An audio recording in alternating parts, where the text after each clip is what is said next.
What's up, Snarf Gang? It's your boy Snarf Brownie, and today I'll be reviewing the Green Lantern Kyle Rayner Rising compendium, which has a typo on the spine, in case you didn't know. Right there. The N is supposed to be an M. But let's see what this thing collects. It collects Green Lantern Volume 3, Issues 0 and Issues 48 through 65, Damage 16, Dark Stars 34, Guy Gardner Warrior 27 through 28, The New Titans 116 through 117, 124 through 125, and Rebels 94-1. Now, I like this book because it includes Emerald's Twilight, it includes some Green Lantern stories that's pretty sick, but know this going into this, that I would say roughly half the book is various team-ups that he has with other teams, and it's a lot more about the other team than it is so about him. So if you're specifically a Kyle Rayner fan, it does have his origin in it, and it does have a few standalone Kyle Rayner stories, but a lot of it is also other stories with him teaming up with other heroes. And it's not super long, so you're not getting an insane amount of Kyle Rayner content. That's the only thing I personally didn't love about it, because we get to see his whole deal, we get to see his origin, but I feel like a lot of the content in this compendium was not even really focused on him, so we didn't get to see a lot of character development for him here. We did get to see character development. I'm not saying there was none, but it's sort of like he had his arc, and then now he's just doing a marketing tour around the other titles that, could have a guy pop in for a couple issues. But that being said, how good are those issues actually? I think most of them were pretty good. I didn't like any of them as much as the Green Lantern issues, though. I will say that. But in terms of art, because it does switch runs a lot in this, for just the Green Lantern art, though, I would give it an 8.5 out of 10.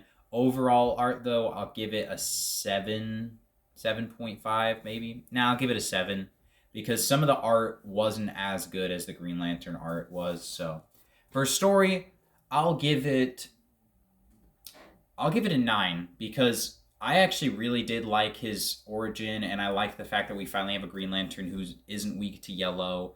The whole Emerald Twilight and fighting Hal Jordan was super exciting. And the fact, I'm not going to spoil anything, but they were pretty ballsy in terms of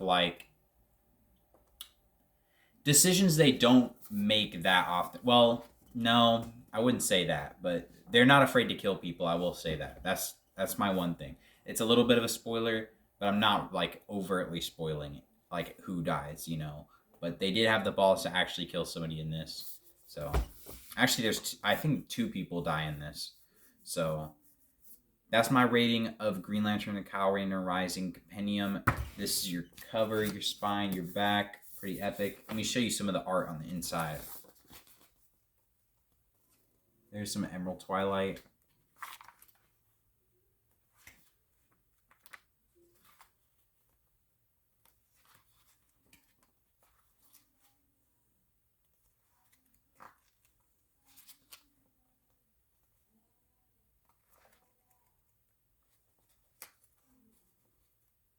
So you see how the art style, it does change a little bit for the other runs that he appears on. Look at this one especially. It's a lot more modern comic looking than the other issues, which I think, in my opinion, the best look for a comic to have is the